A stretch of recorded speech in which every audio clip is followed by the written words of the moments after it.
తమిళనాట వచ్చే అసెంబ్లీ ఎన్నికల్లో త్రిముఖ పోరు ఖాయమైపోగా తిరిగి ఎంట్రీ ఇచ్చేందుకు శశికళ ప్రయత్నిస్తున్నారు. బలంగా ఉన్న డీఎంకేని ఓడించాలంటే అన్నా డీఎంకే లీడర్లంతా ఒకటిగా ఉండాలంటూ కట్టింగ్ ఇచ్చారు ఆమె. అసలు ఆమెను తిరిగి పార్టీలోకి తీసుకుంటారో లేదో తెలియదు కానీ పార్టీ నుంచి బయటికి పంపేసిన నేతలకు మద్దతు పలుకుతూ బస్ క్రియేట్ చేస్తున్నారు. ఏదోలా పార్టీలోకి ఎంట్రీ ఇవ్వటమే లక్ష్యంగా పావులు కదుపుతోంది ఆమె.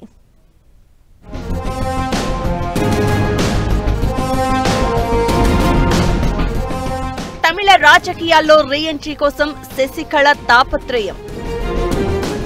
అమ్మ రాజ్యం కోసం ఐకమత్యంగా ఉండాలంటూ అన్నా డీఎంకే నేతలకు పిలుపు. అసెంబ్లీ ఎన్నికలు వచ్చే ఏడాదిలో జరగనున్న నేపథ్యంలో అన్నా డీఎంకే పాత నేత శశికళ తన రీఎంట్రీ కోసం విశ్వ ప్రయత్నాలు చేస్తున్నారు. గత ఎన్నికల్లో అన్నా డీఎంకే నుంచి బయటకు నెట్టబడిన ఈమె తిరిగి తెరపైకి వచ్చేందుకు ప్రయత్నాలు మొదలుపెట్టారు. అవినీతి ఆరోపణలతో జైలుకి కూడా వెళ్లిన శశికళ తాజాగా అన్నా డీఎంకే నాయకత్వాన్ని మార్చాలంటూ డిమాండ్ వినిపిస్తున్నారు. దివంగత ముఖ్యమంత్రి జయలలితకి స్నేహితురాలిగా విపరీతమైన ఆధిపత్యం చెలాయించిన శశికళ ఆమె చనిపోయిన తర్వాత కూడా పార్టీలో ప్రధాన పాత్ర పోషించేందుకు విఫల యత్నం చేశారు.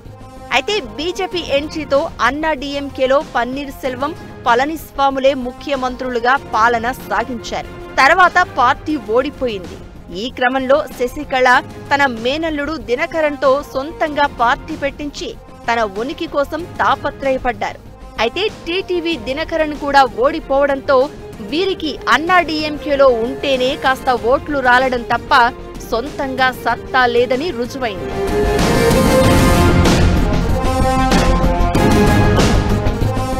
ఈ క్రమంలోనే అన్నా డీఎంకే నుంచి మాజీ ముఖ్యమంత్రి పన్నీర్ సెల్వాన్ని బహిష్కరించడంతో శశికళ అట్నుంచి నరుక్కొద్దామనే ప్రయత్నంలో పడ్డట్టుగా ఉంది. ఈ మధ్యనే పన్నీర్ సెల్వాన్ని కలిశారు శశికళ. బలమైన డీఎంకేని ఢీకొట్టాలంటే అందరూ ఐకమత్యంగా ఉండాలంటూ పిలుపిచ్చారు. ప్రత్యర్థుల ముందు లీడరుగా ఓ ఉమ్మడి నేతను ఉంచాలి అనేది శశికళ పాయింట్. అన్నా డీఎంకే ప్రస్తుతం సరైన మార్గంలో లేదని, ముందు పార్టీలోని లీడర్లంతా కలిసి ఒకే మాటపై ఉండాలంటూ చెప్పారు. వచ్చే అసెంబ్లీ ఎన్నికలలో ఇప్పటికే అన్నా డీఎంకే, బీజేపీ కలిసి పోటీ చేయబోతూ ఉండగా డీఎంకే కాంగ్రెస్ కూటమి అధికార పక్షంగా తలపడబోతోంది. మధ్యలో తమిళగ వెట్రి కజగం పేరుతో సూపర్ స్టార్ విజయ్ తన లక్ టెస్ట్ చేసుకోబోతున్నాడు. త్రిముఖ పోటీ తప్పదు అనే అభిప్రాయాలు వ్యక్తమవుతున్న నేపథ్యంలో శశికళ తన వర్గాన్ని లేదంటే కనీసం తనకైనా కాస్త ప్రాధాన్యత దక్కించుకోవాలని ఇలా మాట్లాడుతున్నారనే అంచనాలు ఉన్నాయి. జయలలిత ఎప్పుడైతే మరణించారో ఇక అప్పటినుంచే శశికళని రాజకీయ రంగం నుంచి ఎన్డీఏ పెద్దలు పూర్తిగా తప్పించేశారు.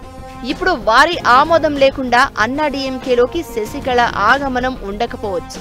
ఈ క్రమంలో శశికళ చెప్పే అమ్మ రాజ్యం కోసం అన్నా డీఎంకేలోని ఎంతమంది లీడర్లు ఆమెకు మద్దతు పలుకుతారో చూడాలి.